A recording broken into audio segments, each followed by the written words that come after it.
Greetings everyone, Dr. Mendes here. Just want to take a quick opportunity to discuss a little bit more about LRE, least restrictive environment, and the continuum of placement options that rest within the least restrictive environment. So very important to know that when we're talking about LRE, when we're talking about your least restrictive environment, basically that is a continuum of placement options, where exactly we can place these students identified as having a disability eligible for special education services.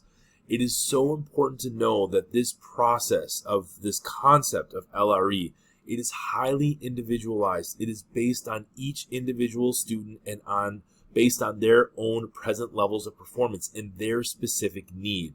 This is not a place. This should be based on services and supports that are offered to the student both in and outside of the gen ed setting. Programs should be tailored and differentiated to meet the needs of the students, because we know it is not a one-size-fits-all. So we need to make sure that we're adapting our instruction, our supports, our services to meet the diverse needs of each individual student. So LRE, it's a key principle governed by IDEA, Individuals with Disabilities Education Act, which is the legislative act that governs all of special education. And looking at some of these key terms here, a child with an IEP should be exposed to the general education setting to the maximum extent that is appropriate, which means every time we are considering placement of a student, we always want to try to put them in the gen ed setting, exposed to the gen ed curriculum, and exposure to their non-disabled peers. It states that is appropriate, so we know that's highly individualized. The gen ed setting is not an option for every student, but should be considered every time we're considering placement.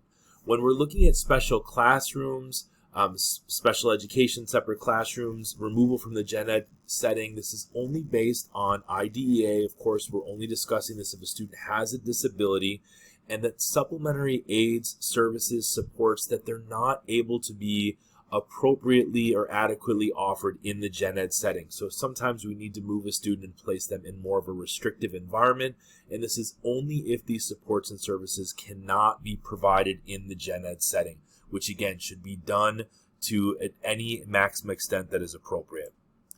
So when we're looking at continuum of placement options, what options do we have available? Well, it's certainly a continuum, and we can see the general education classroom, which is the least restrictive. This is where students with disabilities receiving special education services, that they're receiving services outside of the classroom for less than 21% of the school day.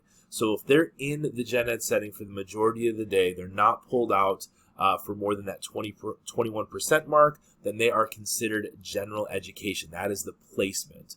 Where you're looking at resource classroom, this is where they're outside of the gen ed classroom for at least 21%, but not exceeding that 60% of the school day. So a resource classroom is where they're spending the majority of the day in the gen ed classroom, but they're pulled out for small portions of the day to get individualized, intensive intervention instruction that meets their specific needs. We often see this with students with learning disabilities.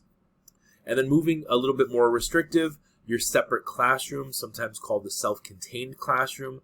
This is where the student is outside of the general education classroom for more than 60% of the school day, and most of the services and supports are offered in a special education setting.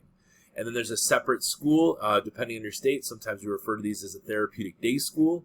Students are receiving special education services outside not only of the gen ed classroom, but outside of the general education school altogether for at least half of the school day. So sometimes students will be in a therapeutic day for half of the day and then transition depending on their individualized plan.